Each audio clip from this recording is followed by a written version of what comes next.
kita jaga. Luar biasa. Saudara, tanpa terasa barusan kita juga baca salawat. Ya sholli wa sallim. Itu salawat kepada Nabi. Yang mudah-mudahan kita yang kumpul malam ini di Masjid At-Tawab mendapatkan syafaat dari Nabi Muhammad sallallahu alaihi wasallam. Bismillahirrahmanirrahim. Assalamualaikum warahmatullahi wabarakatuh.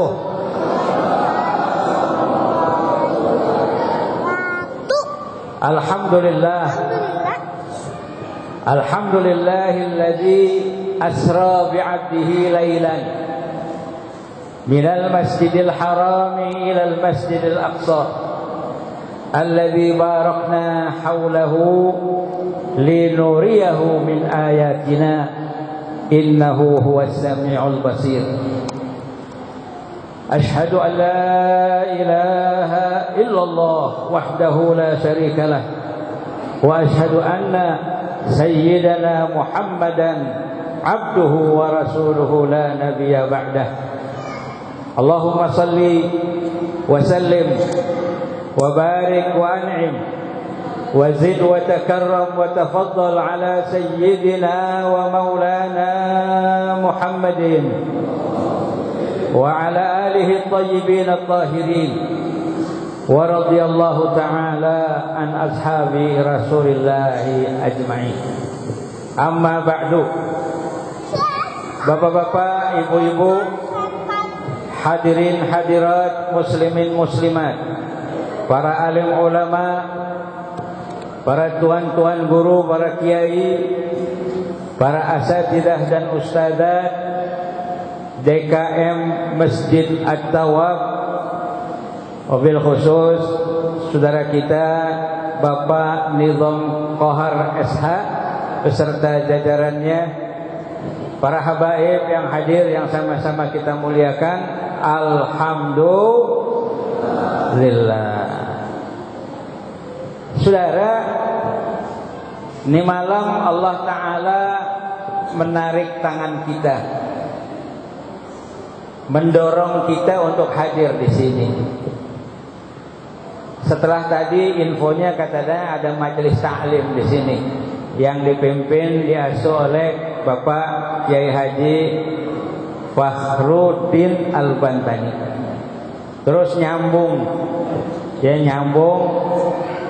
sama-sama kita peringati hari Isra dan Mi'rajnya Nabi Muhammad sallallahu alaihi wasallam. Saudara, cerita Isra Mi'raj itu sama juga kita bicara tentang sesuatu yang pernah terjadi dulu.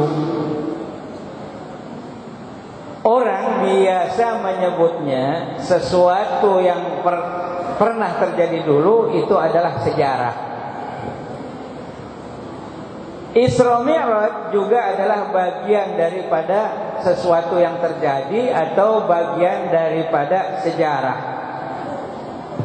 Sekarang kita hadir di sini diajak oleh DKM Masjid Tawab untuk memperingati. Apa makna dari memperingati? Dalam bahasa Arab biasanya disebut zikra. Zikra itu adalah menghadirkan kembali sesuatu yang pernah terjadi masa lalu di alam pikiran dan hati kita. Kalau kita memperingati Isra Mi'raj Nabi Muhammad sallallahu alaihi wasallam, maknanya kita menghadirkan peristiwa itu di dalam pikiran dan hati kita. Pertanyaannya kemudian, buat apa peristiwa itu dihadirkan di pikiran dan di hati? Saudara, pasti ada manfaat dan faedahnya ketika kita berbicara tentang sejarah, ketika kita berbicara tentang sesuatu yang pernah terjadi masa lalu. Kita hadirkan, kita masuk dalam pikiran kita dan hati kita. Manfaatnya adalah antara lain untuk kita jadikan sebagai uswah, untuk kita jadikan sebagai pelajaran. Nah, saudara, sejarah yang kita bicara tentang Isra Mi'raj ini bukan sejarah biasa. Ya, bukan sejarah Borobudur, bukan sejarah Tengku Umar dan lain-lain sebagainya. Tapi sejarah yang kita peringati malam ini adalah sejarah yang diabadikan oleh Gusti Allah Subhanahu wa taala di dalam Al-Qur'anul Karim. Tadi lapat-lapat saya dengar di sini ada yang baca Quran. Qori'nya siapa Ustaz tadi? Mana orangnya? Mana Pak Said? Alhamdulillah. Kedengeran tadi dari luar. Ya, saudara, qori kita malam ini membaca surah Bani Israel, atau biasa juga dikenal dengan surah Al-Isra. Ada di dalam Quran itu surah Bani Israel atau surah Al-Isra. Ayat pertama Gusti Allah bercerita tentang Isra Nabi Muhammad sallallahu alaihi wasallam. Saudara, kalau kita bicara soal sejarah ini, ada 3 hal penting yang perlu kita jadikan pelajaran, atau ada 3 hal yang perlu kita bicarakan kemudian kita ambil pelajaran. Apa itu? Yang 3 tadi, ibu bapak. Yang pertama adalah zaman. Apa Pak? Zaman. Apa nama artinya zaman? Zaman itu adalah waktu. Kita sering bilang zaman jahiliyah, zaman penjajahan. Itu zaman asal muasalnya dari kata bahasa Arab yang udah menjadi bahasa Indonesia. Zaman adalah waktu. Isra Mi'raj terjadi pada waktu. Ada zamannya. Yang kedua, makan. Apa itu makan? Tempat. Apa Pak? Tempat. Isra Mi'raj itu ada tempatnya. Dan yang ketiga adalah insan. Insan adalah manusia. Insan dimaksud di sini adalah aktor peristiwa Isra Mi'raj yang tidak lain adalah kanjeng Nabi kita Muhammad sallallahu alaihi wasallam. Nah, saya ajak kita semua nih, Bapak Ibu sekalian, yuk kita lihat satu-satu nih. Pertama soal zaman, insyaallah kita bicara soal makan, dan yang terakhir nanti soal insan. Catat baik-baik ya. Zaman artinya waktu. Pertanyaannya,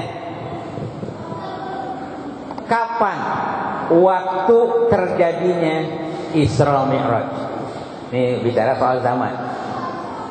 Saudara, semua buku-buku literatur sejarah sirah nabawiyah atau at-tarikhul islami menginformasikan kepada kita bahwa terjadinya Isra Mi'raj Nabi Muhammad sallallahu alaihi wasallam adalah pada waktu bulan Rajab. Bulan apa Pak? Rajab. Rajab baru habis kemarin. Ya, kita sekarang udah ada di tanggal 2 Sya'ban. Sebelum Sya'ban kemarin bulan Rajab.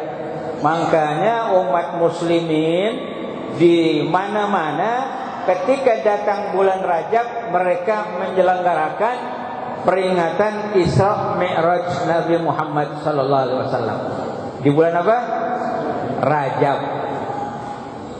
Saudara, lebih ngerucut lagi, bulan Rajabnya tanggal berapa? Sebagian ulama mengatakan bahwa terjadinya Isra Mi'raj Nabi Muhammad sallallahu alaihi wasallam adalah pada tanggal 27 Rajab. Nah, itu soal waktu. Kenapa bulan Rajab? Saudara, Allah Subhanahu wa taala di dalam Al-Qur'an menjelaskan kepada kita melalui lisan Nabi Muhammad sallallahu alaihi wasallam. A'udzu billahi minasyaitonir rajim. Inna 'iddatasy syuhuri 'indallahi 12 syahran fi kitabillah yauma khalaqas samawati wal ard minha arba'atun hurum. Allah berfirman, sesungguhnya hitungan bulan-bulan setahun itu ada 12 bulan. Isna asyara. Isna artinya 2, asyara artinya 10. Jadi isna asyara 12. Allah menegaskan bahwa hitungan bulan dalam setahun itu isna asyara syahran, ada 12. Yauma khalaqas samawati wal ard, itu Allah tentukan sejak dulu. Ya, indallah, sejak dulu Allah ciptakan, Allah tentukan itu ketika diciptakan langit-langit dan bumi. Itu udah ada hitungannya 12 bulan. Allah kemudian menegaskan minha, di antara yang 12 bulan itu arba'atun, ada 4. Apa ini yang 4? Minha arba'atun hurum. Yang 4 di antara 12 bulan itu adalah bulan yang mendapatkan karamah, bulan yang mendapatkan kemuliaan, dan bulan yang ditinggikan nilainya oleh Gusti Allah Subhanahu wa taala. Apa aja nih bulan yang mendapatkan kemuliaan di sisi Allah? Yang 4 ini. Pertama adalah bulan Dzulqa'dah. Yang kedua bulan Dzulhijjah. Yang ketiga bulan Muharram. Dan yang terakhir, yang keempat, bulan Rajab ini. Jadi peristiwa Isra Mi'rajnya Nabi kita Muhammad sallallahu alaihi wasallam terjadi di bulan yang dimuliakan oleh Allah Subhanahu wa taala. Terjadi di bulan pilihan. Terjadi di bulan yang tinggi nilainya, yaitu bulan Rajab ini. Lupa, ya, bulan Rajab, bulan mulia.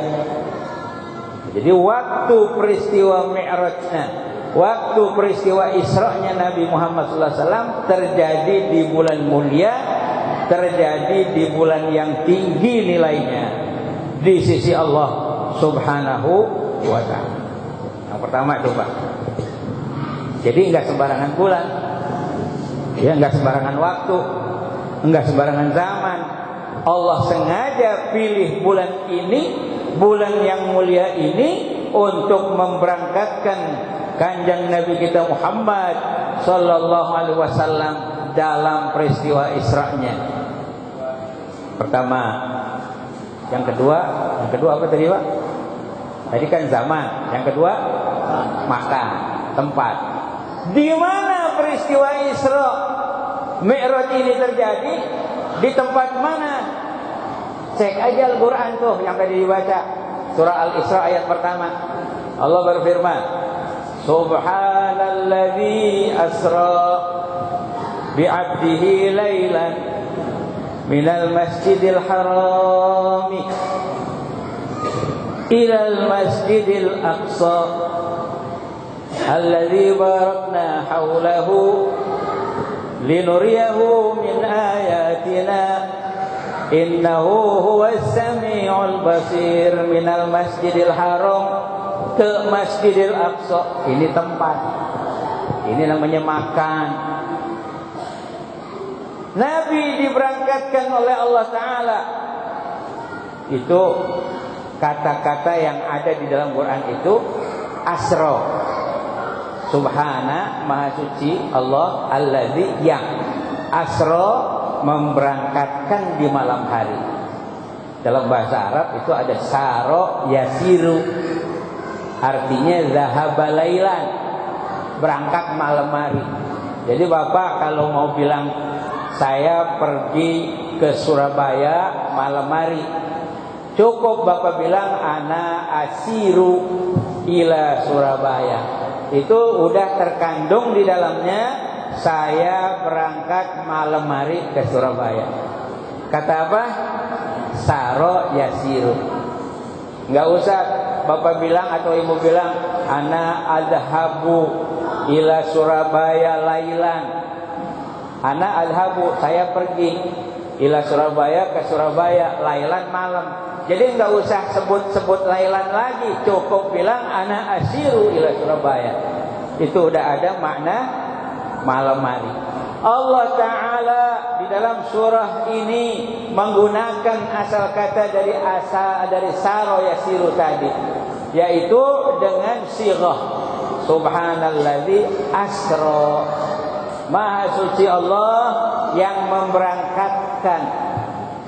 Jadi Nabi Muhammad bukan pergi sendiri, Nabi Muhammad bukan berangkat sendiri, tapi beliau diberangkatkan.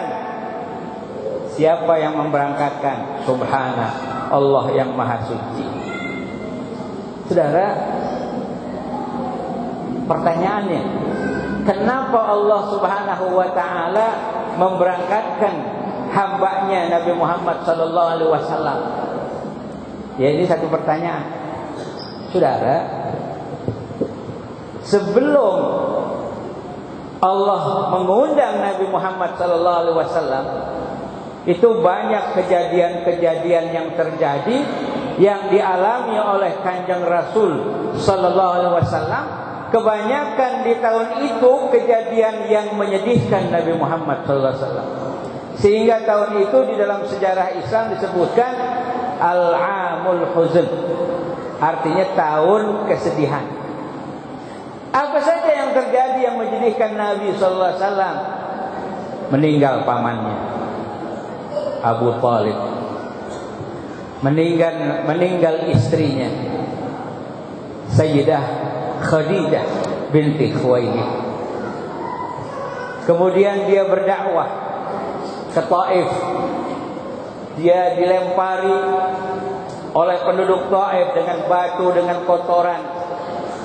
Penduduk Taif menolak dakwahnya Nabi, dan dia memerintahkan anak-anak kecil untuk mengejar-ngejar Nabi, melemparkan Nabi dengan batu dan lain-lain sebagainya. Diriwayatkan ketika itu Nabi sallallahu alaihi wasallam berdarah-darah karena terkena lemparan batu. Amul Huzni, tahun yang penuh dengan kesedihan. Siti Khadijah radhiyallahu anha, wanita kaya raya yang menopang, mendukung, membantu suaminya untuk berdakwah, mengorbankan seluruh harta kekayaan yang dimilikinya. Dia tidak peduli. Yang penting suamiku dakwahnya sukses. Meninggal dunia. Ibarat burung, saudara, kalau terbang kan pakai dua sayap. Nah, sekarang sayapnya satu patah. Abu Thalib, begitu juga pamannya, mendukung Nabi Muhammad SAW. Patah juga. Jadi burung ini sudah tidak bersayap. Terluka hati yang begitu dalam. Kesedihan yang begitu amat hebat melanda Kanjeng Nabi Muhammad sallallahu alaihi wasallam. Dakwah ditolak, sedih bertambah pula. Apakah Allah Ta'ala tidak melihat nabinya, rasulnya yang sedang bersedih luar biasa itu? Saudara, Allah Ta'ala lihat betul. Allah Ta'ala memperhatikan betul apa yang sedang dialami oleh Kanjeng Nabi Muhammad sallallahu alaihi wasallam. Saudara, ketika seseorang mentalnya sudah mulai down, ketika seseorang menghadapi banyak cobaan di dalam hidup ini, membuat kemampuan pertahanan jiwanya itu melemah, apakah Allah akan mendiamkan? Apalagi manusia ini adalah manusia yang amat dicintai oleh Allah Ta'ala. Saudara, tidak. Ada orang Quraisy bilang bahwasanya Allah Ta'ala sudah meninggalkan Nabi Muhammad sallallahu alaihi wasallam. Allah Ta'ala enggak peduli sama Nabi. Allah Ta'ala enggak mau tahu urusan Rasul. Ada orang-orang kafir Quraisy yang mengatakan hal itu kepada kanjeng Nabi Muhammad sallallahu alaihi wasallam. Saudara, tidak mungkin Allah akan membiarkan hambanya yang dikasihinya menderita sedemikian dahsyat. Sebagaimana bapak-bapak, ibu-ibu menjadi orang mukmin muslim yang selalu taat beribadat kepada Allah Ta'ala, ketika mengalami hidup yang penuh dengan goncangan, ketika mengalami hidup yang penuh dengan cobaan, Allah pasti ngelihat, Allah pasti memperhatikan, dan Dia pasti akan mendatangkan pertolongannya. Jadi kita harus punya keyakinan nih Pak. Sesusah apapun kita sebagai orang mukmin, sesulit apapun kita sebagai orang muslim, pengikut Nabi Muhammad SAW, Allah pasti akan mengulurkan ma'unahnya, Allah pasti akan mendatangkan bantuannya. Dan ini terbukti di dalam kehidupan kita di Indonesia, saudara. Ya, peristiwa apa? Peristiwa 212 kemarin. Kondisi umat Islam secara keseluruhan, ekonomi murad-marid, kemudian kekuasaan gak punya. Umat Islam di Indonesia dimarginalkan, dikesampingkan, dipinggirkan, gak punya apa-apa umat Islam. Sehingga mereka itu yang anti kepada Islam sudah mempunyai prediksi bakal menang luar biasa. Tapi Allah Subhanahu wa Ta'ala tidak berkehendak. Yang lemah Allah menangkan. Bukan karena umat Islamnya hebat, bukan karena umat Islamnya punya kemampuan, bukan. Tapi umat Islamnya ibadat, tapi umat Islamnya taat, tapi umat Islamnya menolong agama Allah. In tansurullaha yansurkum wa yutsabbit aqdamakum. Bila membela Allah Ta'ala, Allah akan membela dia dan akan meneguhkan pendirian. Buktinya itu. Siapa sih yang nyangka, saudara, ya kemenangan itu sampai 15% bedanya. Padahal mereka itu udah sewa hotel untuk merayakan kemenangan. Mereka udah ngundang sana sini untuk merayakan kemenangan karena yakin menang. Tapi sore hari Allah tidak berkehendak itu. Inilah pertolongan Allah. Sebagaimana Nabi kita Muhammad sallallahu alaihi wasallam ketika dia dimusuhi, ketika dia dipinggirkan, ketika dia dipersulit, ditambah kesedihan di atas kesedihannya, Allah Ta'ala dari fauqa sab'a samawat kemudian ingin menghadirkan hambanya yang taat, ingin menghadirkan hambanya Nabi Muhammad sallallahu alaihi wasallam yang dikasihinya untuk mendatangi Gusti Allah Ta'ala, melihat semua kekuasaan, kebesaran daripada makhluk-makhluk Allah Subhanahu wa Ta'ala. Nah, saudara, Allah kirim itu kendaraan. Ya, Allah kirim kendaraan untuk menjemput Nabi Muhammad SAW. Ini satu pelajaran buat kita. Ya, kalau kita ngundang, maka kita perlu kirimkan alat transportasi buat yang kita undang. Allah Ta'ala mengundang Nabi Muhammad SAW, dikirimkan kepada beliau kendaraan. Apa itu kendaraannya? Apa Pak? Apa? Buraq katanya. Apakah itu nama daripada kendaraan yang dikirimkan kepada kepada Nabi? Ternyata, saudara, para ulama memberitahu kita, buraq itu bukan nama dari kendaraan. Buraq itu adalah sifat daripada kendaraan itu. Pertama, ada ulama yang mengatakan bahwa buraq berasal dari kata bariqo, artinya abyad. Arti abyad itu putih. Kayak Bapak Nizam Kohar bajunya putih. Boleh kita bilang saubu Bapak Nizam Quran, Pak Nizam apa? Kohar buruk. Nah, boleh putih. Dan bajunya putih. Nah, saudara, ini kendaraan memang dikirim oleh Allah itu warnanya putih. Oleh karena itu disebut buruk. Kedua, ada ulama yang mengatakan bahwa buruk itu berasal dari kata barqun. Barqun itu adalah kilat.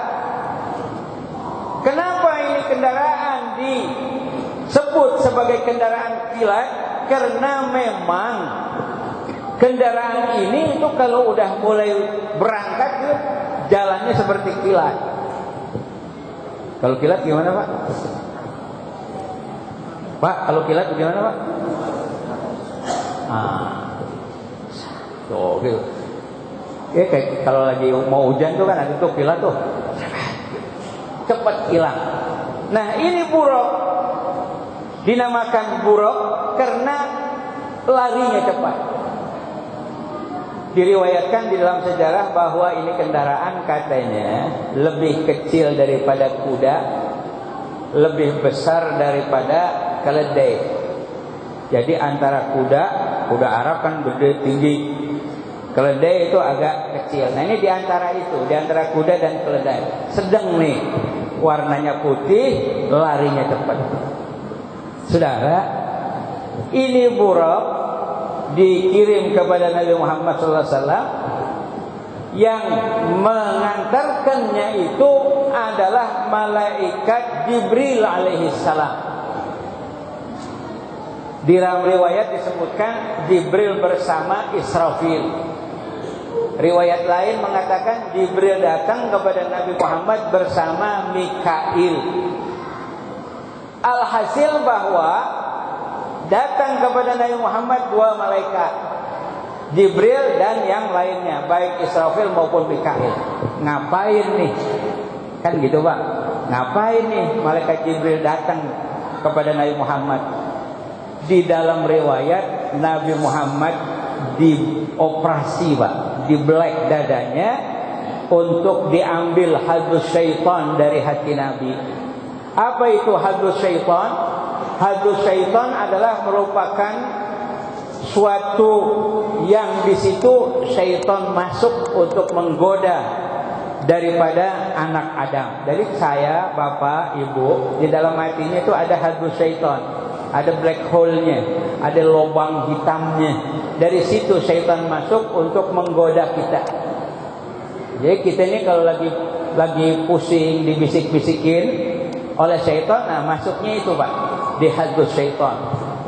Nabi Muhammad SAW ketika itu dioperasi, di belek dadanya, diambil hadus syaitan, dibuang, sehingga tidak ada tempat bagi syaitan untuk masuk ke dalam hati Nabi Muhammad SAW. Tidak ada cara syaitan untuk menggoda Nabi Muhammad SAW melalui hatinya. Nabi Muhammad hatinya selalu berkaitan dengan Gusti Allah. Nabi Muhammad hatinya selalu tahir, bersih. Tidak ada dengki, tidak ada iri. Kenapa? Sudah dicabut itu hadus syaitannya. Wa zadahu tuhran ala tuhrin. Nabi Muhammad hatinya ditambahkan kesucian oleh Allah Subhanahu wa taala.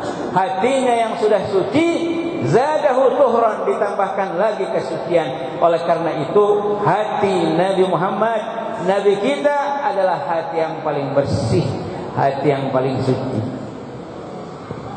Siapa dokternya, Pak, yang operasi Nabi ketika itu? Malaikat Jibril. Asisten dokternya Israfil atau Mikail. Udah bersih itu, Pak. Dalam riwayat katanya Nabi Muhammad dioperasi, jeblek, dicuci sama air Zam-Zam. Nah, oleh karenanya saudara, kita ini bisa juga menggunakan air Zam-Zam itu untuk kita bersihkan jiwa dan hati kita dengan cara kita minum.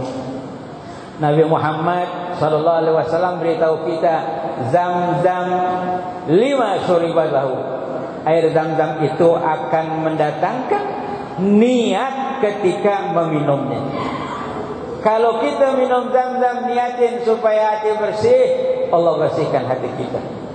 Kalau kita minum Zam-zam kita niatkan supaya terang, lega pikiran kita, Allah legakan hati dan pikiran kita. Kita kasih sama anak kita minum air Zam-zam, kita niatkan supaya anak kita ini menjadi anak yang pintar, anak yang soleh. Allah akan menjadikan anak kita pintar dan soleh berkat niat minum air Zam-zam. Nah, ini kita ambil dari sejarahnya. Jadi air Zam-zam buat membersihkan hati Nabi. Tapi saudara, air Zam-zam sekarang banyak yang jual di Tanah Abang. Iya. Tahu diproduksi di mana tuh, Pak? Diproduksi di Jawa Tengah, Pak. Jadi diambil dari sumur, dimasukin ke botol, kasih merek Zam-zam. Banyak dijual di Tanah Abang. Hati-hati, kalau air Zam-zam yang itu tuh, yang dibikin di Jawa Tengah kita minum, nggak ada barokahnya, Pak. Air Zam-zam yang dimaksud tadi adalah air Zam-zam yang berasal dari bawah Ka'bah, Pak. Jadi sumur Zam-zam adanya di bawah Ka'bah. Dulu sekitar tahun 70-an, 77-an gitu ya. Kalau Bapak pergi haji, Bapak bisa turun ke bawah ya, terus di atas itu Zam-zam, di atasnya Ka'bah, Bapak turun ke bawah. Nah, disitulah ada sumur Zam-zam yang disedot oleh mesin, dia dialurkan melalui selang-selang itu, Pak. Dulu tuh kita bisa masuk, tapi sekarang karena udah banyak orang bludak tawaf, jadi tempat lubang kita masuk itu udah ditutup sekarang. Udah nggak bisa lagi ke sumur Zam-zam. Jadi langsung aja didistribusikan ke seantero Masjidil Haram melalui mesin penyedot. Jadi di sekitar Masjidil Haram itu airnya air Zam-zam. Nah, air Zam-zam yang ini yang Nabi menyebutkan Zam-zam lima syuribalahu. Saudara yang dimuliakan Allah Subhanahu wa taala. Udah rapi Nabi dibersihkan, bersih suci, kendaraan udah siap, pendampingnya juga sudah siap. Maka Kanjeng Nabi sallallahu alaihi wasallam dipersilahkan, silakan naik ke atas kendaraan. Berangkat saudara. Subhanalladzi asra bi'abdihi lailan minal masjidil harami ilal masjidil aqsa. Maha suci Allah yang memberangkatkan hambanya Nabi Muhammad dari. Kalau kita, saya Bapak misalnya naik pesawat udara, bukan di dalamnya, Pak, tapi naiknya di sayapnya. Kira-kira bagaimana, Pak? Di sayap kita pegangan sekuat tenaga. Padahal yang namanya jarak tempuh pesawat udara itu pasti ada hitungannya, Pak. Tidak secepat daripada buruk ini. Dan Nabi Muhammad ketika mengendarai buruk, dia bukan berada di dalam perut buruk, tapi dia berada di atas punggungnya buruk. Step. Keadaannya tidak berubah. Ya, bajunya tetap, nggak sobek, nggak hancur. Imamahnya yang dia pakai juga nggak berubah. Sandalnya yang dia gunakan nggak terlepas sampai di Masjidil Aqsa. Saudara, jarak waktu 30 hari itu ditempuh hanya dengan beberapa saat. Subhanalladzi asra. Maha suci Allah yang punya kemampuan memberangkatkan. Jadi dari tempat Masjidil Haram ke tempat Masjidil Aqsa. Saudara, Kita bicara makan nih Pak, bicara tempat. Apa kemudian yang terjadi di Masjidil Aqsa? Catatan sejarah bercerita kepada kita semua bahwa begitu Nabi Muhammad sampai di Masjidil Aqsa, kemudian beliau diminta oleh malaikat Jibril untuk memparkir daripada kendaraan supersoniknya itu. Jadi disuruh parkir. Diikat katanya Pak. Diikat di satu tiang yang ada di Masjidil Aqsa. Kalau Bapak nanti bisa umroh, plusnya ziarah ke Masjidil Aqsa, nanti akan dikasih tahu tiang mana yang dulu dipakai oleh Kanjeng Nabi untuk memparkir kendaraan buruk. Jadi ada satu tiang diikat, maka Nabi Muhammad SAW masuk ke Masjidil Aqsa, diantar oleh malaikat Jibril alaihissalam. Saudara, begitu udah masuk ke Masjidil Aqsa, ringkas ceritanya, malaikat Jibril mengumandangkan azan. Al-Habib Abu Bakar Al-Adani Al-Masyhur itu dia punya, saudara, satu nuzum, yaitu syair yang bercerita tentang Isra Mi'raj Nabi Muhammad SAW. Beliau di situ mengatakan bahwa begitu Nabi Muhammad sampai di Masjidil Aqsa, kemudian malaikat Jibril alaihissalam mengumandangkan azan.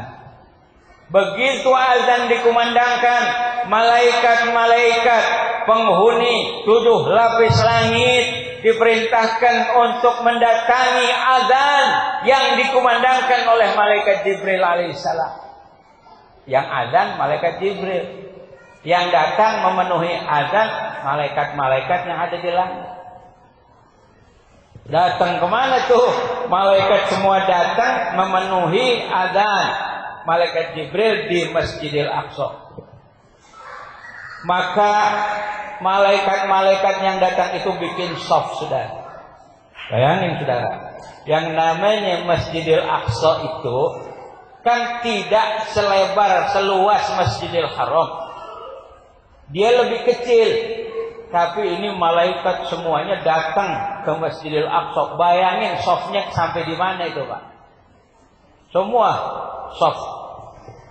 Setelah itu saudara, Nabi Muhammad dipegang tangannya oleh malaikat Jibril alaihissalam. Ya Muhammad, Ummul Anbiya, wahai Nabi Muhammad, kau sekarang sholat menjadi imam dari para nabi-nabi yang hadir waktu itu. Maka saudara, dikumandangkanlah qomat. Jadi rupanya azan sama qomat itu udah ada sejak itu Pak. Maka setelah qomat, Nabi Muhammad di depan menjadi imam.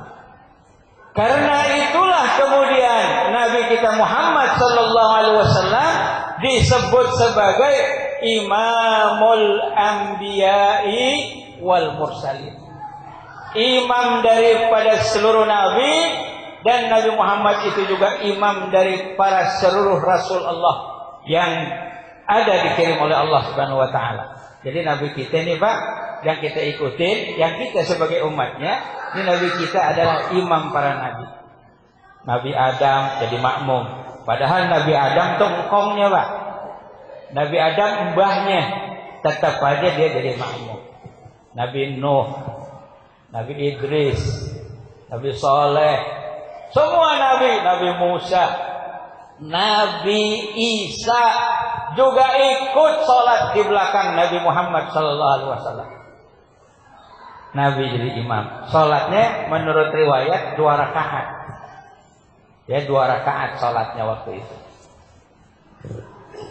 Assalatu wassalamu alaik. Dulu kita sering nih dengar nih Pak tarhim habis subuh, sebelum subuh. Ya Rasulullah,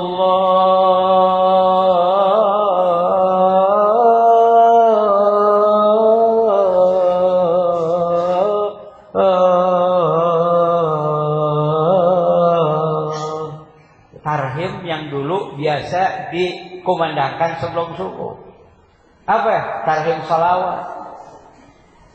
Di Mesir ini dikumandangkan Pak.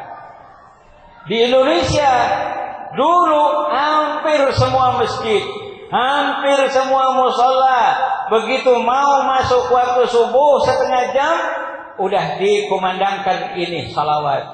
Assalatu wassalamu alaihi ya man asra.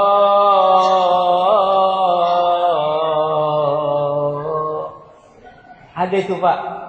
Tapi sekarang kemana itu? Apa? Tarhiman salawat sebelum subuh kemana sekarang? Padahal isinya soal Nabi Shallallahu Alaihi Wasallam. Diceritakan di dalam tarhim salawat itu bahwa Nabi Muhammad Shallallahu Alaihi Wasallam diisrakan oleh Allah, kemudian wa antal imam, engkau diangkat menjadi imam daripada seluruh nabi, seluruh rasul. Malaikat Jibril pegang tangannya, Ummul Anbiya, kau imami para nabi. Saudara yang dimuliakan Allah Subhanahu wa taala, memang bapak-bapak ini umat Nabi Muhammad, ibu-ibu umat Nabi Muhammad di akhir zaman itu kalau berdoa, doanya apa? Rabbana hablana min azwajina wa dzurriyyatina qurrata a'yun waj'alna lil muttaqina imama. Itu doa yang dibaca oleh Bapak Ibu yang bersumber dari ayat Quran. Rabbana hablana, ya Allah berikanlah kepada kami min azwajina wa dzurriyyatina, dari istri-istri dan keturunan kami, qurrata a'yun, yang menghibur hati kami. Waj'alna, dan jadikanlah kami ya Allah lil muttaqina imama, sebagai imam dari orang-orang yang bertakwa. Saudara, imam dari doa yang barusan itu bukan artinya imam sholat saja, tapi imam paling dulu dari segala takwa, dari segala kebaikan. Jadi kalau ada kebaikan, dia berada paling dulu. Kalau ada amal soleh, dia ada paling dulu. Di sana ada kerja bakti, dia paling getol untuk ikut kerja bakti. Semua kegiatan yang manfaat, dia menjadi pemimpinnya. Itulah yang disebut lil muttaqina imama. Dan saudara, ini malaikat yang jumlahnya banyak itu semua adalah orang-orang takwa, dan Nabi kita Muhammad sallallahu alaihi wasallam diangkat menjadi lil muttaqina imam. Saudara, singkat cerita. Udah capek belum nih? Udah capek belum Pak? Bu, udah capek belum Bu? Belum. Saya yang udah capek. Baik. Selesai sholat, malaikat Jibril bilang apa? Ya Rasul, naik kendaraan. Maka naiklah kendaraan sallallahu alaihi wasallam, Nabi kita Muhammad sallallahu alaihi wasallam. Buruk yang jadi kendaraan tadi berangkat dari Masjidil Aqsa menuju ke Sidratil Muntaha dengan melalui tembus 7 lapis langit. Langit pertama, kedua, ketiga, keempat, kelima, keenam, ketujuh. Saudara, kata para ulama bahwa jarak antara bumi dengan langit pertama itu 50 tahun waktu baru sampai. Dari bumi ke langit pertama 50 tahun. Dari langit pertama ke langit kedua juga butuh waktu 50 tahun. 2, 3, 50 tahun, 3, 4, 50 tahun. Semua setiap tingkat perlu waktu 50 tahun. Bayangin nih Pak nih. Jadi kalau kita hitung dari bumi ke langit pertama 50 tahun sampai langit ke-7, kira-kira jadi berapa ratus tahun? Berapa? 350 tahun. Itu jarak tempuh dari bumi sampai langit ke-7. Nabi Muhammad sallallahu alaihi wasallam berkat izin dan kekuasaan Allah taala menggunakan kendaraan Buraq dari Masjidil Aqsa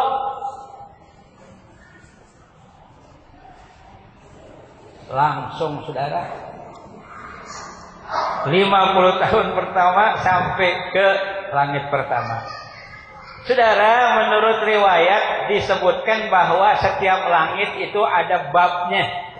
Setiap langit ada pintunya. Kayak masjid kita ada pintunya.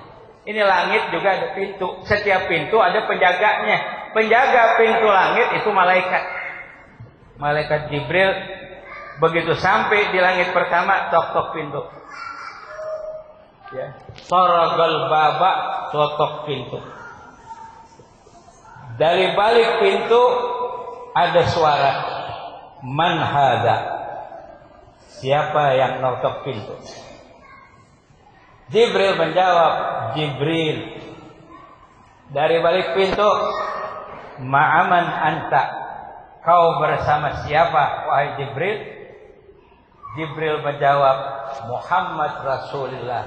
Aku datang bersama Muhammad, utusannya Allah. Aqad ba'atsallahu, apakah dia udah diutus menjadi rasul? Jibril menjawab, iya. Terbukalah pintu langit pertama. Jadi saudara, masuk ke langit pertama itu harus ada apa namanya? Passwordnya. Kalau orang sekarang password katanya. Passwordnya apa? Muhammad Rasulullah. Malaikat Jibril kan biasa bolak-balik, Pak. Ya, dari langit ke bumi, langit ke bumi. Itu juga enggak sembarangan dia bisa lewatin pintu-pintu langit. Passwordnya apa? Masuk ke pintu langit, Muhammad Rasulullah. Baru terbuka tuh pintu langit. Masuk dah malaikat Jibril sama Nabi Muhammad sallallahu alaihi wasallam. 50 tahun pertama. Terus berangkat sampai langit kedua. Sama ditanya kayak begitu tadi. Udah bacain passwordnya Muhammad Rasulullah, terbuka. Terus kedua, ketiga, terus sampai ketujuh. Saudara, jarak tempuh yang seharusnya 350 tahun ditempuh oleh kanjeng Nabi berkat kekuasaan Allah hanya sekedap saja straight. Sampailah Nabi Muhammad di langit ketujuh. Batasannya, Pak, langit ketujuh misalnya. Malaikat Jibril bilang sama Rasulullah SAW, ya Muhammad, hadza haddi. Wahai Muhammad, ini batasanku sampai di sini saja. Lau ihtarabtu lahtarabtu. Kalau saya lewat saja dari batasan ini, saya bakal terbakar. Imdi anta, kau lanjutkan perjalananmu wahai Nabi Muhammad. Malaikat Jibril enggak bisa lewat, Pak, dari batasan langit ketujuh untuk tembus kepada Sidratul Muntaha. Karena kalau dia tembus kebakar katanya. Kata malaikat Jibril. Bahkan Nabi Muhammad SAW seorang diri. Jibril nggak bisa nganterin lagi karena sampai di situ aja. Mikail atau Israfil apalagi. Kemudian kendaraan buruknya pun juga nggak bisa berangkat. Sampai di situ Nabi Muhammad melangkah sendiri untuk menuju Sidratul Muntaha. Saudara, seorang diri dengan pakaian gomisnya, dengan imamahnya, dengan terompaknya, sendal yang dia pakai dari Mekah yang terbuat daripada kulit, masuk ke alam al-malakut, alam ilahiyah. Di situ malaikat tidak ada yang bisa nganterin Nabi sallallahu alaihi wasallam. Maka kanjeng Rasul begitu sampai di hadratil ilahiyah, dia mengucapkan at-tahiyatul mubarakatus salawatut thayyibatulillah. Semua kemuliaan, semua kebaikan, semua ketinggian yang tertinggi adalah milik Allah. Itu ucapannya Nabi begitu sampai kepada hadrah ilahiyah. Artinya hadrah ilahiyah sampai kepada menghadap Gusti Allah Subhanahu wa taala. Dipujilah Allah oleh Nabi, dipujilah Allah oleh Rasul sallallahu alaihi wasallam. At-tahiyatul mubarakatus salawatut thayyibatul lillah. Itu Pak, pujian kanjeng Nabi kepada Gusti Allah, dia seorang diri.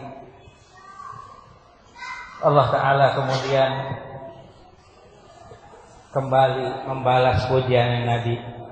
Assalamu alayka ayuhan nabiyyu wa rahmatullahi wa barakatuh. Gusti Allah, zat yang maha tinggi, pencipta alam semesta raya, pencipta dunia, pencipta akhirat, pencipta neraka, pencipta surga, mengucapkan assalamu alayka, selamat salam sejahtera atasmu wahai Nabi, warahmatullahi wabarakatuh. Kekasih Allah, kasih Allah dan keberkahan kau dapati wahai Nabi. Saudara, ini peristiwa dialog Nabi dengan Gusti Allah di Sidratul Muntaha. Ada diabadikan di dalam kitab-kitab hadis. Bahkan dia diabadikan kemudian di dalam kegiatan sholat bapak-bapak dan ibu-ibu. Ketika duduk di dalam tahiyat, maka bapak ibu mengucapkan firman Allah, at-tahiyatul mubarakatus salawatut thayyibatul lillah. Ucapan Nabi kepada Allah, kemudian Allah membalasnya, assalamu alayka ayyuhan nabiyyu wa rahmatullahi wa barakatuh. Allah kemudian mengatakan, selamat sejahteralah engkau wahai Nabi Muhammad, berikut rahmat dan keberkahan dari Allah. Saudara, begitu Allah memberikan kepada Nabi ucapan selamat buat Nabi, assalamu alayka, selamat buat engkau wahai Nabi, terlintas di hati Nabi umatnya, terlintas di pikiran Nabi umatnya yang ada di dunia. Apakah dia terima itu, saudara? Apakah dia bahagia menerima salam selamat dari Allah buat dirinya saja? Tidak, dia ingat umatnya, saudara. Dia ingat saudara-saudara, dia ingat ibu-ibu, dia ingat umat Islam semua. Kemudian dia berkata kepada Allah, assalamu alayna. Semoga selamat itu memang buat kami dan keluarga kami, ahli bait kami, wa ala ibadillahi salihin. Dan kau berikanlah ya Allah salam sejahtera itu kepada umat-umatku, hamba-hambamu yang soleh. Jadi dia nggak mau sendirian dapat selamat dari Allah. Nabi Muhammad nggak mau dapat buat dirinya saja, saudara, tapi dia menginginkan keselamatan, rahmat dan berkah buat dia, buat keluarga ahli baitnya, dan buat semua umatnya yang muslim, yang soleh. Di sana Pak, di sana, di Sidratul Muntaha, Gusti Allah Subhanahu wa taala mendengar keinginan permohonan Nabi bahwasanya assalam, keselamatan sejahtera itu akan diberikan kepada Nabi Muhammad, akan diberikan kepada keluarganya Nabi Muhammad, dan akan diberikan kepada pengikut-pengikut Nabi Muhammad yang soleh. Yang apa Pak? Yang soleh. Dapat Pak. Ini bapak-bapaknya orang soleh, ibu-ibu orang soleh. Dapat tuh dari Allah Ta'ala berkat Nabi Muhammad di Sidratul Muntaha, memohon supaya hamba-hamba yang soleh juga dapat keselamatan ini. At-tahiyatul mubarakatus salawatut thayyibatul lillah. Assalamu alayka ayyuhan nabiyyu wa rahmatullahi wa barakatuh. Assalamu alayna wa ala ibadillahis salihin.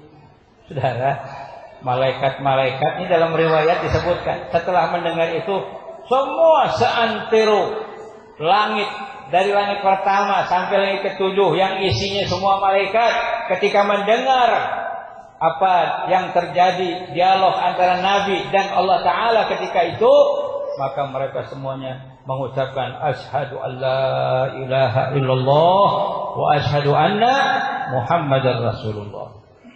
Saudara, luar biasa. Kalau ditanya, gimana tuh malaikat tahu? Kan malaikat nggak bisa tembus ke Sidratul Muntaha. Kok dia bisa dengar dialog Nabi Muhammad dengan Allah Ta'ala? Jangan pikir, jangan bingung, saudara. Nih, kita juga sekarang sering dengar kan, orang ngomong di sana tapi kita bisa dengar. Ya melalui apa, Pak? Ya, ada yang melalui handphone, ada yang melalui CCTV, ada yang melalui TV, ada yang TV kabel, macam-macam. Orang ngomongnya di sana tapi dia bisa mendengar, bahkan melihat. Begitu juga peristiwa yang terjadi antara Nabi kita Muhammad dengan Gusti Allah di Sidratul Muntaha dimonitor oleh semua penduduk langit ketika itu. Maka setelah terjadi dialog, semua malaikat mengucapkan syahadah, asyhadu alla ilaha illallah wa asyhadu anna Muhammadar Rasulullah. Beruntunglah umat Nabi Muhammad karena punya nabi yang selalu memikirkan umatnya, yang selalu memikirkan kita.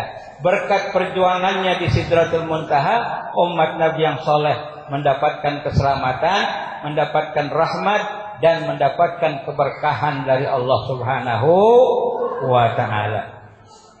Tinggal kita nih, mau nggak? Mau nggak dapat salam? Mau nggak dapat rahmah? Mau nggak dapat barokah? Kalau mau, kuncinya adalah ibadillahi sholihin. Jadi hamba Allah yang soleh, itu kuncinya. Kalau kita jadi orang soleh, dapat salam, dapat rahmah, dapat barakah dari Allah Subhanahu wa Ta'ala. Beruntung kita dijadikan oleh Allah, dikumpulkan di masjid. Detik ini, saat ini bertanda insyaallah Bapak Ibu yang ada di masjid adalah orang-orang hamba-hamba Allah yang soleh. Amin. Kira-kira nih saat, nih waktu ada nggak orang yang lagi di night club? Nih waktu nih, saat ini ada nggak orang yang lagi di tempat maksiat? Ada. Kalau ada, berarti Bapak Ibu dihindari oleh Allah dari tempat-tempat itu, tapi dikumpulkan di masjidnya Allah Subhanahu wa Ta'ala untuk sama-sama kita peringati Isra Mi'raj Nabi kita Muhammad sallallahu alaihi wasallam. Saudara, peristiwa yang terjadi di Sidratul Muntaha diabadikan oleh Allah Subhanahu wa Ta'ala di dalam surah An-Najm. A'udzu billahi minasy syaithanir rajim. Wan najmi idza hawa ma dhalla sahibukum wa ma ghawa wa ma yantiqu 'anil hawa in huwa illa wahyun yuha. 'Allamahu shadidul quwa ذو مرة فاستوى وهو بالأفق الأعلى ثم دنا فتدلى فأوحى إليه ما أوحى ما كذب الفؤاد ما رأى أفتمارون على من يرى. Saudara, peristiwa itu di Sidratul Muntaha diabadikan di dalam surah An-Najm, bahwa Gusti Allah Subhanahu wa Ta'ala menyebutkan fakana qaba qausaini au adna, jarak antara Kanjeng Rasul, ini menurut penafsir ya, jarak antara Kanjeng Nabi Muhammad dengan Gusti Allah Ta'ala ketika itu kana qaba qausaini, sejauh jarak. Kaus itu Pak, busur Pak, busur panah. Busur panah kan ada atasnya, kemudian ada juga bawahnya. Ini namanya kaus. Jadi jarak antara Nabi Muhammad dan Gusti Allah sejauh daripada dua ujung daripada busur panah itu. Wa kana qaba qausaini au adna, atau lebih dekat dari dua ujung busur itu. Biasanya kan panah itu busurnya agak luas ya. Tapi begitu ditarik anak panahnya, busurnya itu akan kecil, mendekat. Itu namanya qaba qausaini au adna. Itulah jarak antara kanjeng Rasul Nabi kita Muhammad sallallahu alaihi wasallam dengan Gusti Allah di Sidratil Muntaha, begitu amat dekat. Faro'a ma ro'a. Disitulah kanjeng Rasul melihat apa yang dia lihat di situ. Tidak bisa dilukiskan, tidak bisa diceritakan apa yang Nabi Muhammad lihat daripada zatnya Allah Subhanahu wa taala. Begitu dia sampai di Mekah, para sahabat sebagian bertanya, "Ara'aitallah, wahai kanjeng Rasul, apakah engkau melihat Gusti Allah di sana?" Ra'aitun nur. Yang aku saksikan di sana adalah cahaya. Jadi kanjeng Nabi enggak bisa memvisualisasikan zatnya Allah Ta'ala. Dia cuma bilang, saya melihat cahaya. Saudara, inilah kelebihan kanjeng Nabi Sallallahu Alaihi Wasallam. Nabi Musa alaihissalam ketika diminta oleh Allah naik ke gunung Tur Sayyina, Nabi Musa sampai di gunung bilang sama Allah Ta'ala, Rabbi arini anzur ilaik. Wahai Gusti Allah, tolong arini, perlihatkan kepadaku, anzur ilaika, pengen aku melihat engkau wahai Gusti, kata Nabi Musa. Saudara, Tur Sayyina ada di Palestina, Tur Sayyina ada di dunia, Tur Sayyina gunung itu ada di bumi.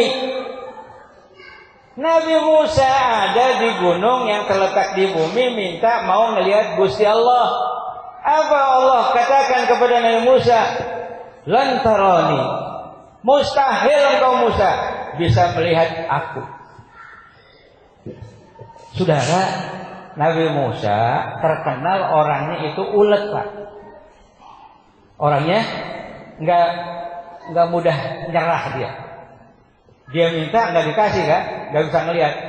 Lihat ma'inna qalbi. Ya Allah, tolong lihat supaya hatiku ini tetap menjadi kuat. Kemudian saudara, Allah Ta'ala kasih tahu kepada Musa, unzur ilal jabali. Kalau gitu kau pandang tuh gunung-gunung yang ada di sekitarmu. Fa in istaqarra makanahu, kalau itu gunung-gunung tetap tidak bergerak, fasaufa tarani, baru kau bakal melihat aku, kata Allah Subhanahu wa taala. Musa kemudian mandang gunung, di mana nih Allah, gitu kan? Karena dia waktu itu ada di lembah Tur Sayyina itu, lihat gunung.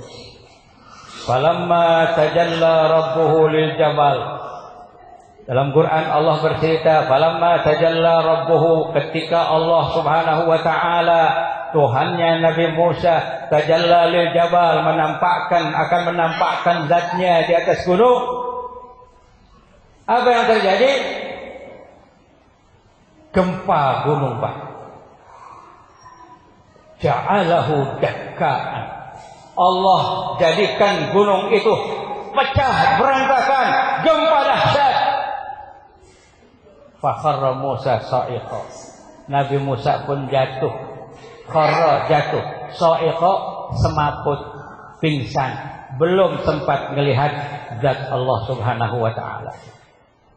Itu cerita Allah tentang Nabi Musa di dunia. Enggak bisa Nabi Musa ngelihat Allah Ta'ala di dunia. Kanjeng Nabi kita Muhammad sallallahu alaihi wasallam berangkat dari Makkah ke Baitul Maqdis, tebus 7 lapis langit sampai Sidratul Muntaha. Kemudian dia faro'a ma ro'a. Dia melihat zatnya Allah Subhanahu wa taala. Allah baru bisa dilihat oleh hamba-hambanya itu kalau dia udah melampaui batas-batas dunia ini. Nabi Musa masih di dunia, enggak mungkin lihat Allah Ta'ala. Tapi ketika Nabi Muhammad sudah keluar dari batas duniawi, dia sudah ada di alam ilahi, di sanalah dia bisa melihat zatnya Allah. Faro'a ma ro'a. Afatumaruna ala ma yara, apakah kalian meragukan apa yang dilihat oleh Kanjeng Rasul? Pertanyaan Allah buat kita, saudara. Afatumarunahu, apakah kau ragukan dia itu Nabi Muhammad? Ala ma yara, apa yang dia lihat di sana? Kita tentunya beriman.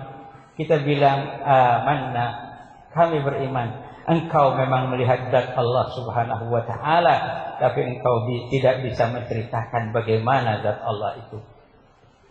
Saudara, inilah kelebihan Nabi Muhammad SAW. Oh, Nabi Musa ketika berada di Tur Saina, kallamallahu Musa taklima. Nabi Musa diajak berdialog, Nabi Musa diajak bicara oleh Allah di Gunung Tur Saina. Di mana Nabi kita Muhammad berdialog dengan Allah Subhanahu wa taala? Sidratul Muntaha, tatap langsung.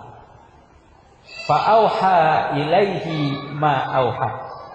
Allah Ta'ala memberikan wahyu, titah perintah ilaihi kepada Kanjeng Rasul apa yang menjadi titah perintah Allah. Fa auha ilaihi ma auha, ma kadzabal fuadu ma ra'a. Hatinya tidak bisa mendustakan apa yang dia lihat. Saudara, inilah keutamaan, kelebihan daripada insan. Zaman udah kita bicara, makan kita udah bicara, sekarang kita bicara insan. Nabi Muhammad sallallahu alaihi wasallam memiliki keutamaan yang luar biasa. Saudara, itu Nabi Musa alaihissalam diberikan keutamaan-keutamaan, kemuliaan-kemuliaan. Kanjeng Nabi sallallahu alaihi wasallam diberikan keutamaan, kemuliaan yang lebih, bahkan daripada seluruh nabi. Ini manusia, ini Nabi Muhammad, ini hamba Allah, adalah merupakan hamba Allah yang paling tinggi, yang paling mulia dari seluruh makhluk-makhluknya Allah. Apapun makhluk Allah itu, semua kurang bernilai di hadapan Nabi Muhammad sallallahu alaihi wasallam. Di dalam riwayat hadis disebutkan, Allah berkata kepada Nabi Muhammad, laulaka ma khalaqtul aflaka. Sebagian orang bilang ini hadis dhaif, tapi saudara, ini tercatat di dalam buku hadis. Allah berfirman kepada Nabi Muhammad, laulaka, bukan kalau tidak karenamu wahai Nabi Muhammad, ma khalaqtul aflaka, aku tidak akan ciptakan seluruh alam semesta raya. Alam semesta raya, langit, bumi dan lain-lain, gunung, tumbuh-tumbuhan, samudra, semua Allah ciptakan adalah karena Nabi Muhammad sallallahu alaihi wasallam. Ini insanul kamil, ini manusia yang paling sempurna.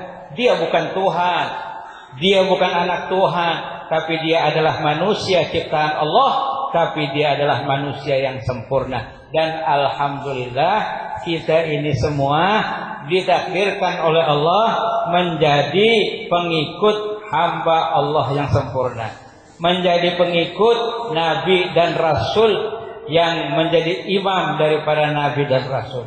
Alhamdulillah. Saudara, kan diriwayatkan bahwasanya Nabi Isa alaihi salam bisa menyembuhkan orang yang sakit. Ya, orang sakit berat yang gak ada obatnya bisa disembuhkan oleh Nabi Isa dengan izin Allah. Bahkan Nabi Musa dengan izin Allah bisa menghidupkan orang yang sudah mati. Begitu cerita Al-Quran tentang Nabi Isa alaihissalam. Wa ubri'ul akmaha wal abrasa bi'idnillah wa uhyil mauta bi'idnillah.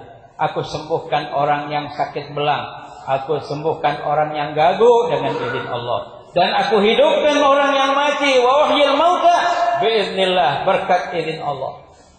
Saudara, bagaimana Kanjeng Nabi kita Muhammad sallallahu alaihi wasallam? Saudara, kalau Nabi